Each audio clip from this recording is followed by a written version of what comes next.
Hello, Dr. Berg here. In this video, we're going to talk about how to lower cortisol. Cortisol is a very destructive hormone. It's a stress hormone. It makes belly fat. And there's a lot of theories and mixed, confusing ideas about cortisol.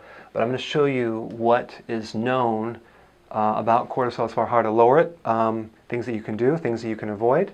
Again, it's made by the outside of the adrenal gland on top of the kidney, and it reacts to stress. So as you age, the opposing hormone called growth hormone, this is anti-aging, goes down. It bottoms out at age 50. So in other words, the relative ratio of low growth hormone to cortisol naturally goes higher because it's unopposed. It has nothing to push it down. So anything that increases growth hormone will help lower cortisol. So growth hormone is made by a gland, your pituitary gland, and it works with the liver. And guess what? It activates during sleep.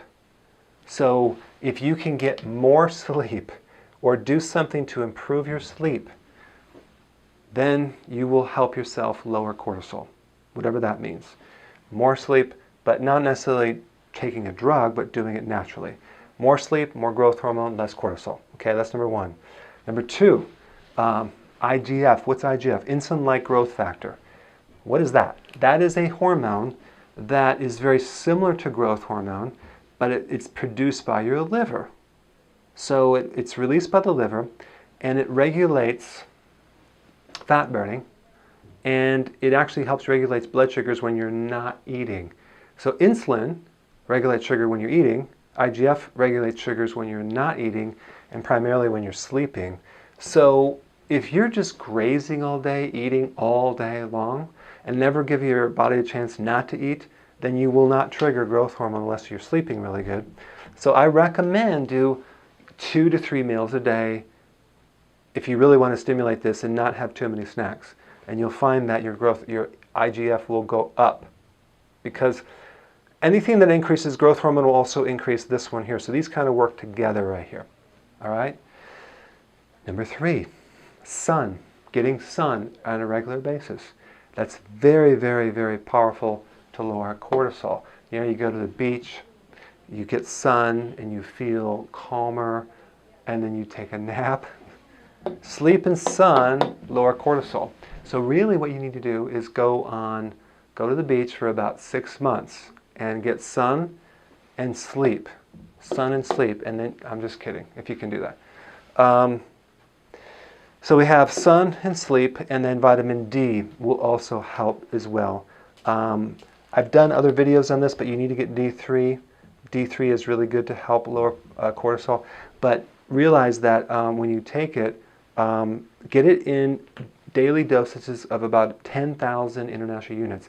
If you're getting about 15 to 20 minutes of sun every day, you don't need vitamin D because you're going to get it from the sun.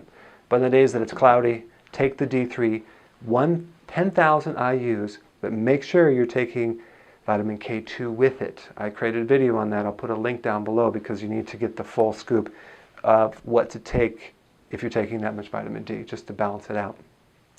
All right, walking is way better than any type of exercise to lower cortisol.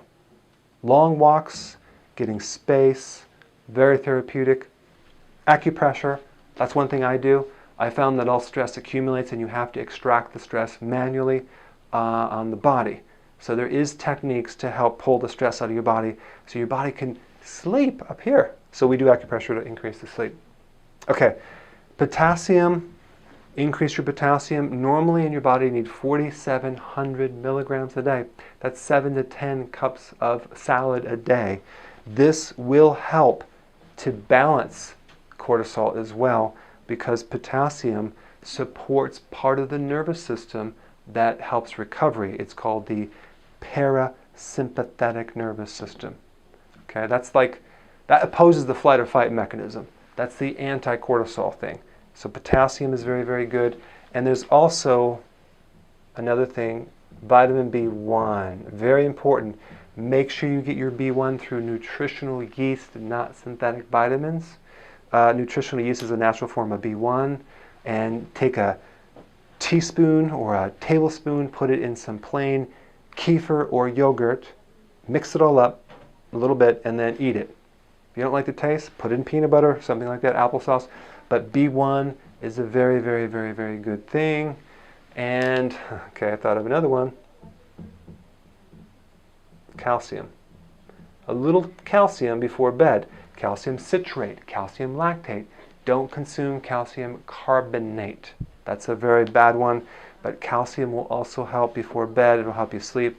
That's really, really beneficial to help that. Now, things to avoid. Well, of course, these are the things that you can do.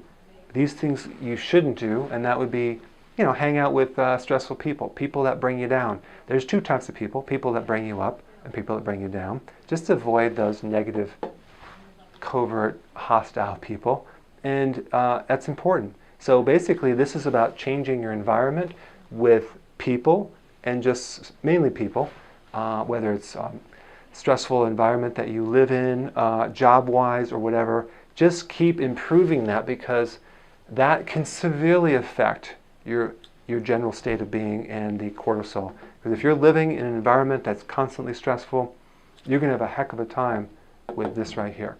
Okay? So that's how you lower cortisol.